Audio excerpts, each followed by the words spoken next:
ఈరోజు మాజీ మంత్రి గుడివాడ అమర్నాథ్ అలాగే తీర్పు వ్యవహారంతో పెద్ద ఎత్తున వైఎస్ఆర్సీపీ అభిమానులు మాత్రమే కాకుండా గుడివాడ అమర్నాథ్ అభిమానులు కూడా ఈరోజు ఆయన ఇంటి వద్దకు చేరుకున్న పరిస్థితి. ఇంకా చాలా ఇష్యూస్లో పొలిటికల్స్లో అట్లా జరుగుతాయి.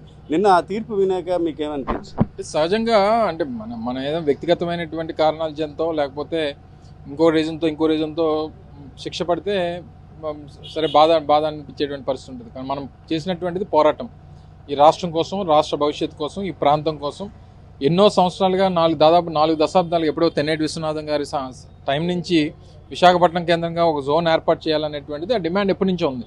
అది రాష్ట్ర విభజన జరిగినప్పుడు చట్టంగా రూపాంతరం చెందింది. అప్పుడు ఉన్నటువంటి తెలుగుదేశం పార్టీ ప్రభుత్వం దాన్ని నీరుగార్చేటువంటి కార్యక్రమం చేసింది. ఆ రోజు జగన్మోహన్ రెడ్డి గారి నాయకత్వంలో దీని మీద ఒక పోరాటం చేయాలని చెప్పి నిర్ణయం తీసుకొని ఆ రోజు ఆ కార్యక్రమం చేపట్టడం జరిగింది.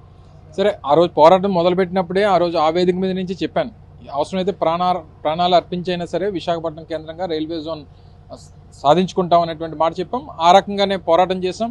2018లో మోడీ గారు విశాఖపట్నం వచ్చినప్పుడు ఎన్నికల ముందు వారు ప్రకటన చేశారు. తర్వాత మేము ప్రభుత్వంలోకి వచ్చిన తర్వాత భూములు కేటాయించాం. మళ్ళీ ఆ రోజు మళ్ళీ మాకు పేరు వస్తుందని చెప్పి ఫౌండేషన్స్ కూడా మా ప్రభుత్వంలో ఉన్నప్పుడు చేయకుండా దాన్ని ఆలస్యం చేసినటువంటి పరిస్థితి కూడా చూసాం. సో డెఫినెట్గా ఈరోజు ఈ కోర్టు ఇచ్చినటువంటి తీర్పుని గౌరవిస్తాం. ఆ రకంగానే మనకున్నటువంటి అవకాశాల మేరకు అపీల్ కూడా వెళ్ళేటువంటి కార్యక్రమం చేస్తున్నాం.